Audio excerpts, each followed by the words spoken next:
Undang-undangnya aja nunggunya setahun setengah. Sampai sini sih ditinggal ngantuk. Yang ngantuk sih nikmat, tapi kan kalau ngantuk kan kebangetan.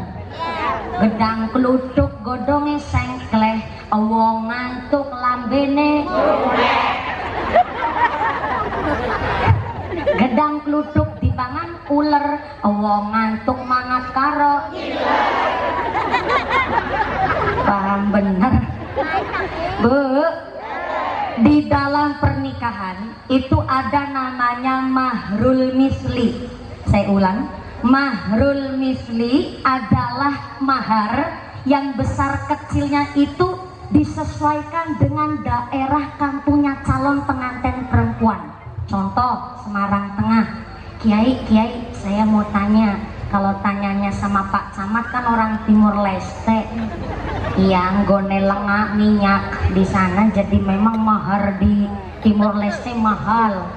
Maaf Kiai, saya mau tanya Kiai, kalau di kota Semarang mahar itu rata-rata sampai berapa juta Kiai? Oh begitu, terima kasih. Pak Kiai jawab semampunya calon pengantin lanang. Oke. Oh ya, keprok lagi nggak apa-apa. Kemarin saya ngaji di Kalimantan Tengah, saya bikin riset dadakan. Saya tanya sama panitia, Pak Panitia, kalau di Kalimantan Tengah mahar itu rata-rata berapa juta? Ternyata orang Kalimantan Tengah jawab, mahar di Kalimantan Tengah rata-rata 1 juta guys.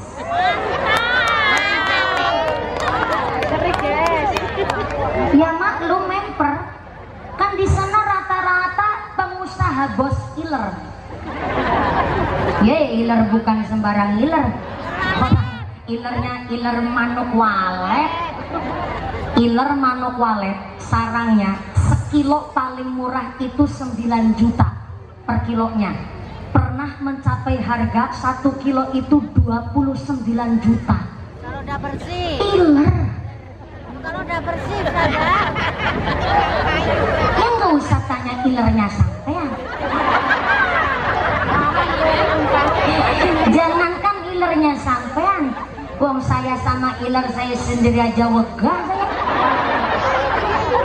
Ilham dari Allah buat manuk walet, iler aja sekilonya sampai 29 juta. Dan di sana rata-rata kenapa maharnya terlalu tinggi? Karena pengusaha kelapa sawit.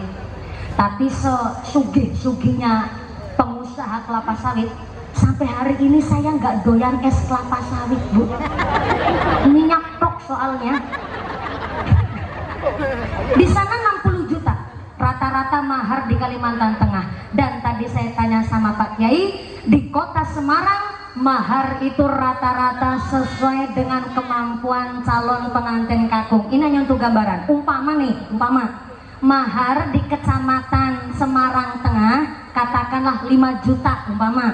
Berarti mahrul mislinya nggak boleh terlalu mahal dan tidak boleh terlalu murah dari 5 juta. Kalau terlalu mahal atau terlalu murah dari 5 juta, nanti jatuhnya hukum kepada makruh tanzih. Apa itu makruh tanzih? Makruh yang mendekati ke haram.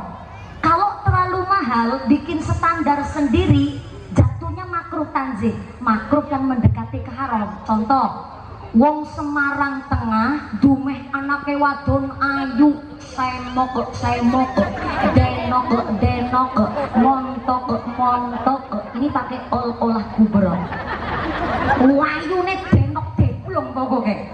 Karena anak perempuannya cantiknya luar biasa, akhirnya sang ayah buat standar kalau maharnya nggak 100 juta nggak dilepas. Waduh, bikin standar sebegitu gede, nanti wong wadon Semarang Tengah ya perawan tua kabeh Bu. Koyok si ngomong.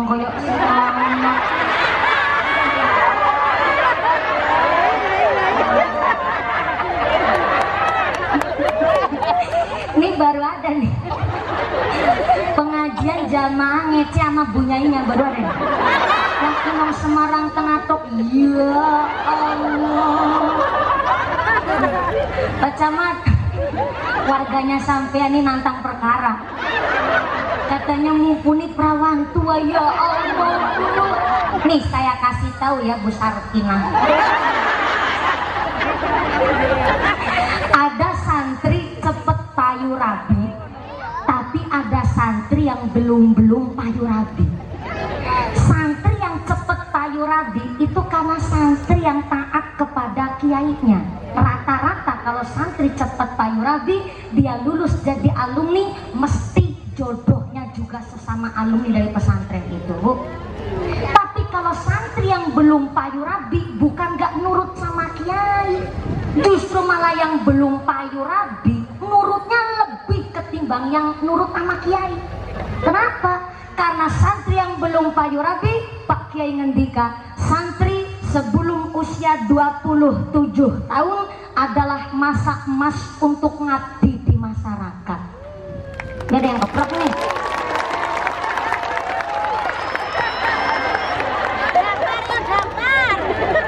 Jadi saya sampai hari ini belum payu rabi itu bukan karena nggak laku ya, sorry hello. Yang ngantri mah banyak, tinggal milih saya, Bu. Tapi kan maaf, nggak setiap yang lamar langsung diterima kan. Kalau ada orang lamar langsung diterima, ya itu ke gerandongannya nganyangan, Bu.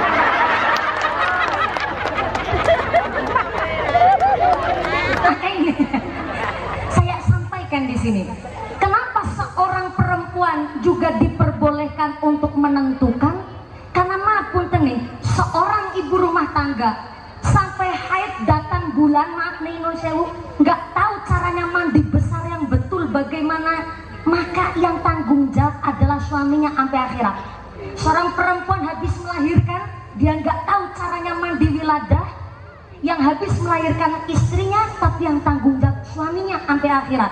Masa milih wong lanang mau ngelamar-ngelamarnya diterima? Tapi maaf nih, kita seorang muslim, Bu, ketika punya anak yang rumati ari-ari tali pusar seorang bayi adalah tanggung jawab kepala rumah tangga seorang suami. Maka saya sampaikan di sini kata Mbah Soleh Darat di dalam kitabnya, namanya Kitab Majmu', ngurusi tali pusarnya anaknya sendiri adalah tanggung jawab ayahnya. Maka kalau seorang kepala rumah tangga, seorang suami mensucikan ari-ari tali pusar anak sendiri dengan dia merasa jijik, bahasa Indonesia dia apa? What? Gilo. Kayak bahasa orang Timur Leste, gilo. Gilo. Gilo. Gilo. Oh, gila nih. Gilo itu jijik. Nek gilo ini menjijikan. Oh, ya. Kalau seorang kepala rumah tangga di dalam ngurmati tali pusernya anaknya sendiri dengan rasa gilo, Mbah Soleh Darat di dalam kitab Majmu' mengingatkan, ibarat itu seorang suami kepala rumah tangga hidungnya gerumpung, serumpung. Tahu serumpung nggak? Nggak punya tulang hidung, bablasan kayak terowongan Casablanca. Bukan pesek ya, pesek mah beda cerita mah ya. Pesek itu tetap punya hidung, hello. Yang pesek gak usah kecil hati karena pesek adalah makhluk Tuhan paling seksi. Nek ngambung langsung nempel.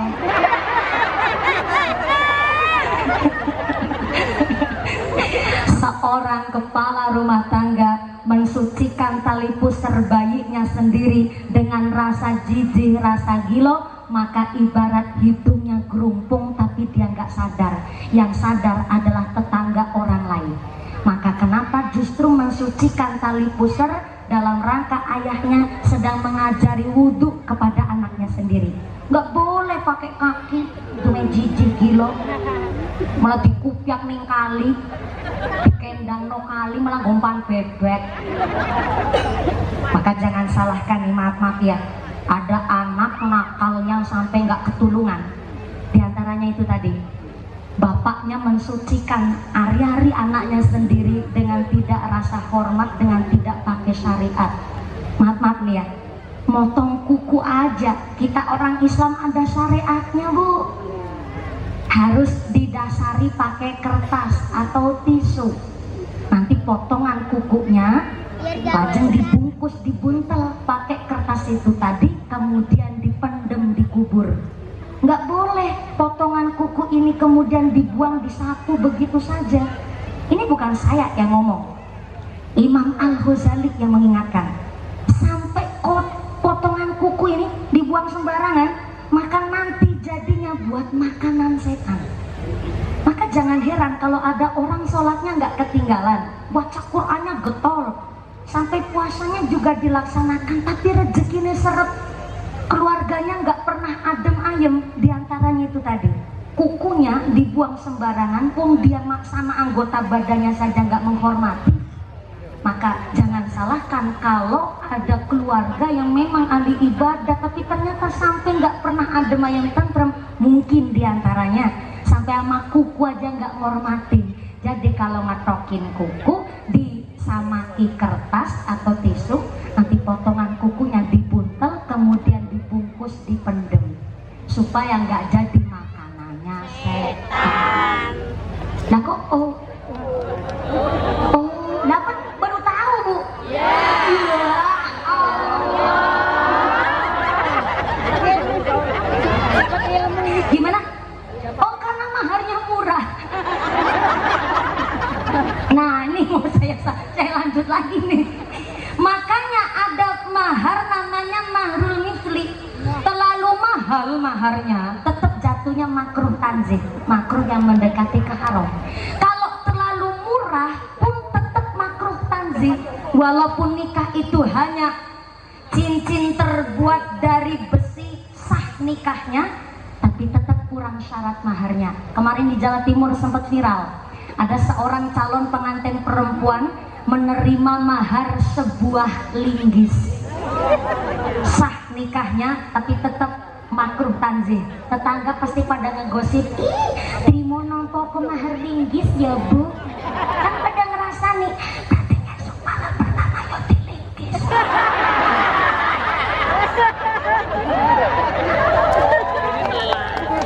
Kalau imannya kuat, kupingnya tebel, tetangga ngomong begitu memang nggak jadi masalah. Cuma makruh tanzihnya kalau maharnya terlalu murah di bawah standar, maka kelak ketika berumah tangga dia terbentur masalah, mesti sing wadon ngodek-ngodek. What is a ngodek-ngodek? Ngungkit-ngungkit. Wadone ngucap, Pak, jadi suami saya nggak usah banyakkan pola lah. Kelingan gue bojo karaku kamu modal kolor-kolor toh. Suaminya nggak terima dong. Suaminya ngejawab, ye modal kolor-kolor toh, tapi kan anak linggis.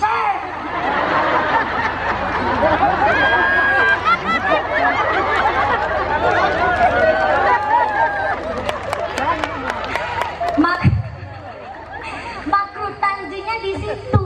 Maka kena apa? Pak Camat pun tidak lupa mengikut sertakan keluarga besar tim penggerak PKK di setiap kelurahan sekecamatan Semarang Tengah, supaya perempuan-perempuan pun ikut pinter di bulan Ramadan ini. Tepuk tangan dulu dong. Yang keprok bisa berangkat haji kabeh.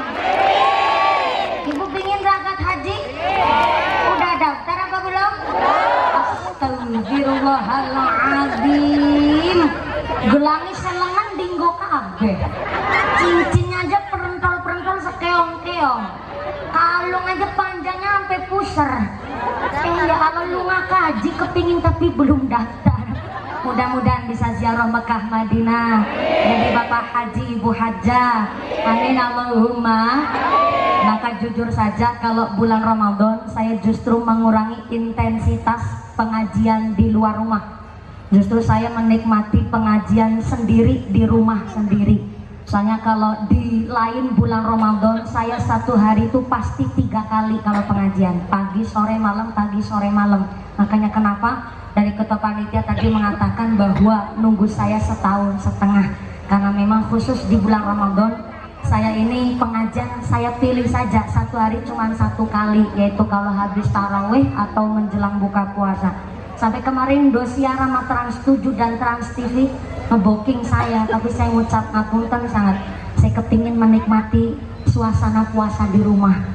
Saya jarang sekali melaksanakan tarawih di rumah sendiri, di masjid sendiri. Rata-rata pasti di perjalanan setiap Ramadan, sehingga sudah hampir 4 tahun ini saya menolak pengajian-pengajian yang minta sampai ngebooking, bahkan kontrak sama saya, terutama di televisi saya kurangi.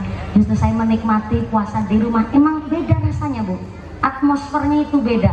Nyatanya kemarin saya habis sholat tarawih, saya memang sengaja kalau tak habis tadarusan di masjid, saya nggak langsung pulang ke rumah.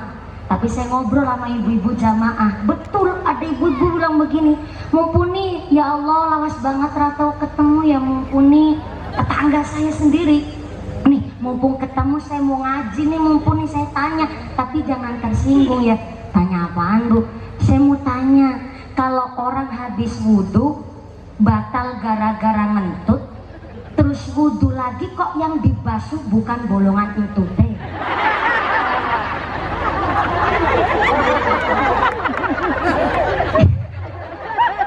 Saya malah mikir, iya ya.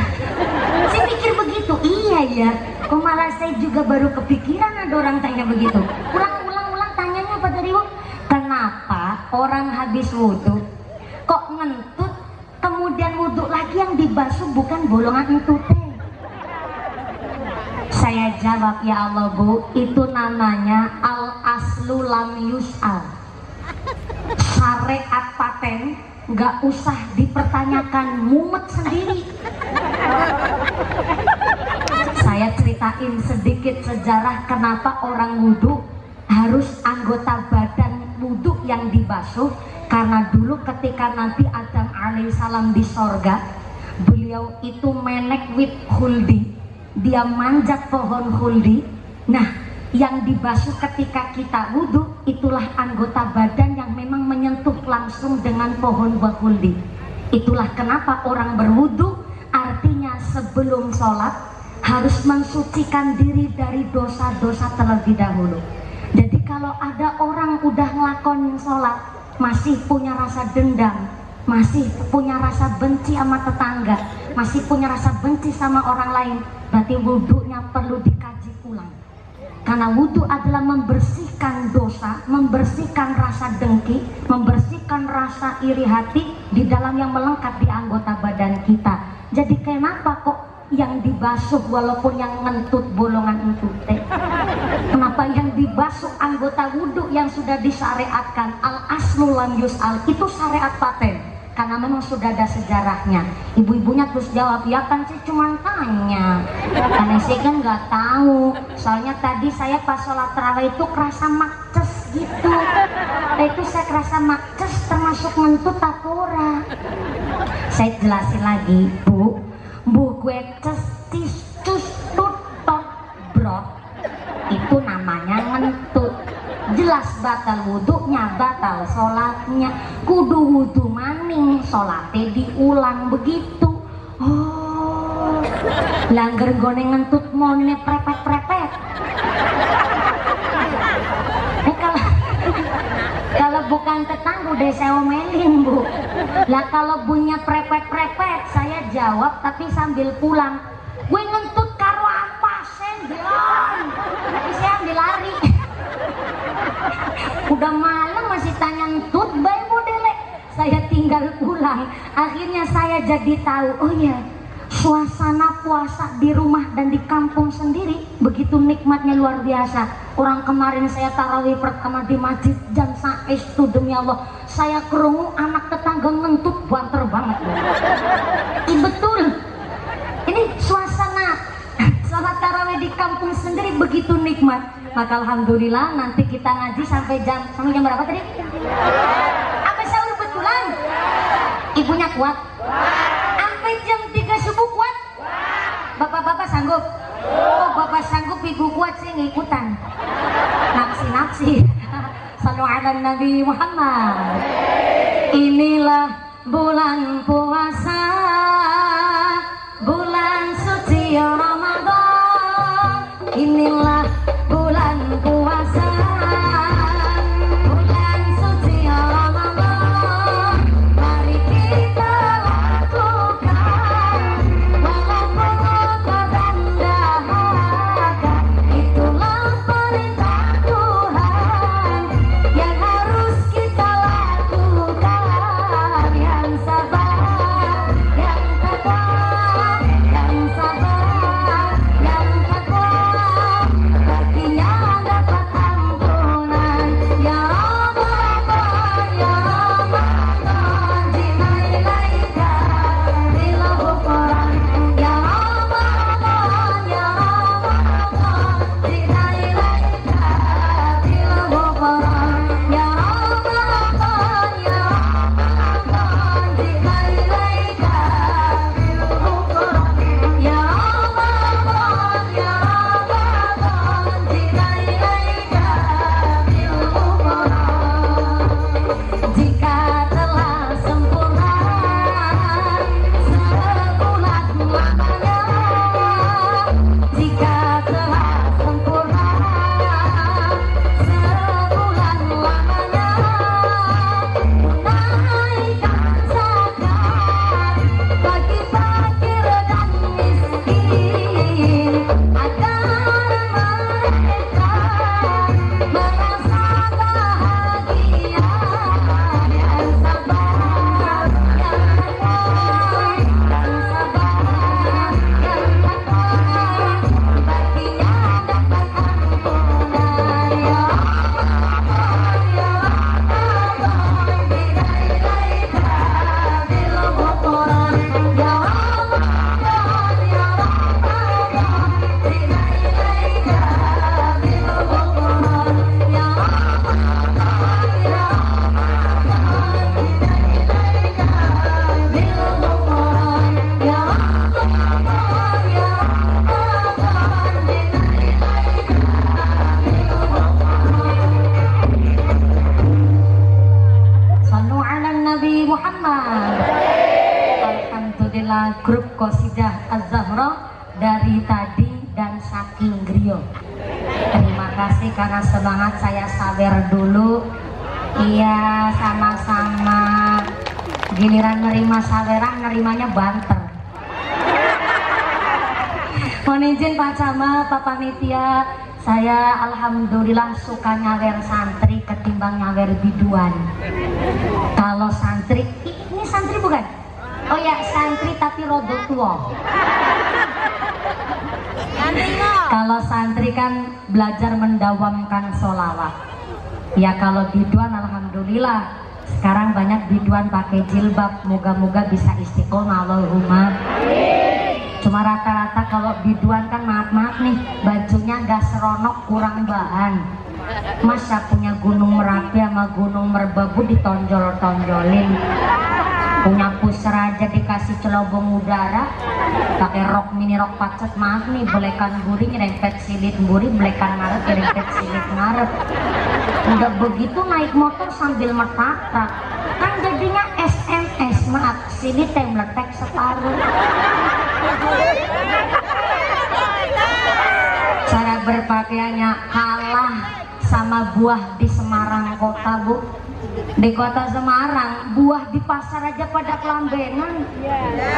Apel pakai baju, pir pakai baju, jeruk pakai baju, buah blimbing kelambenan, jambu kristal kelambenan. Saya masuk ke Semarang kota aja, saya lihat tadi ada buah nangka pada jaketan.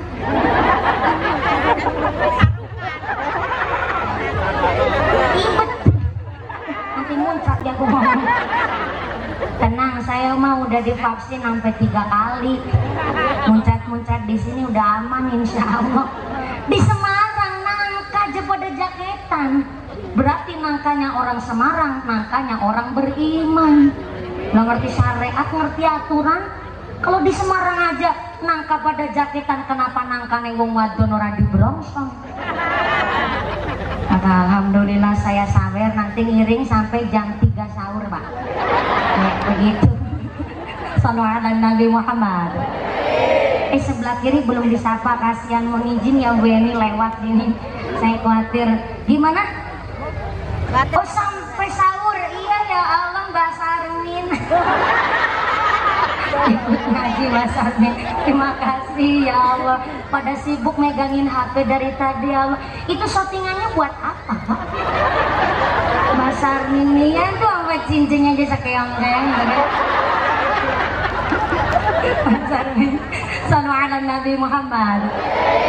Kanjeng Nabi dawuh, idza jaa syahrul Ramadan futihat abwabul jannah wa ghuliqat abwabun nar wa sufidatis syayatin. Apabila datang bulan Ramadan, kata Nabi, pintu surga dibuka, pintu neraka ditutup, dan setan-setan dibelenggu. Setannya dibelenggu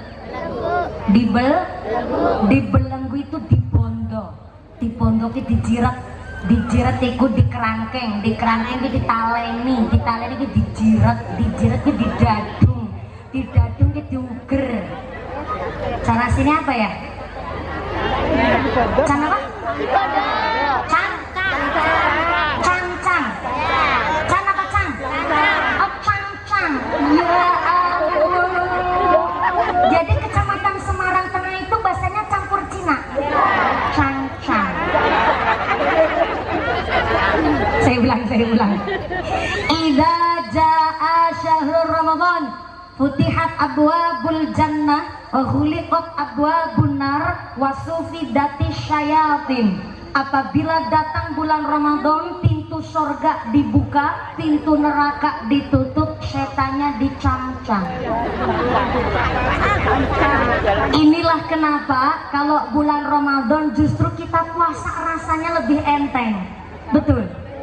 Sholat di bulan Ramadan rasanya tenang, ibadah di bulan Ramadan rasanya lebih semangat, karena memang di bulan Ramadan kita tidak digoda setan, sebab setan podo dicangcang. Pertini ini kalau Kanjeng Nabi tahu di bulan Ramadan pintu surga dibuka, pintu neraka ditutup, setannya dicangcang. Kenapa? Masih banyak orang Islam di bulan Ramadan padahal sehat badannya, gak ada uzur halangan apapun, kok siang hari di bulan Ramadan nyedot es nang pinggir jalan. Lah mereka yang dengan sengaja gak ada halangan, gak ada uzur, gak sakit, tapi kok sengaja gak ngelakoni puasa di bulan Ramadan, itu karena digoda setan apa karena ketempelan setan? Gimana? Ketempelan. Kan setannya kudu dicangcang. Saya ulang. Ini daunnya Kanjeng Nabi soalnya Pak. Kalau datang bulan Ramadan, pintu surga dibuka, pintu neraka ditutup, setannya dicangcang. Maka kenapa kita puasa rasanya enteng? Karena tidak digoda setan. Tapi tetap masih banyak orang Islam dengan sengaja tidak melakukan puasa. Itu sebab digoda setan, ketempelan setan, apa ketularan setan? Ketularan. Bukan setannya dicangcang. Ya? Ucul.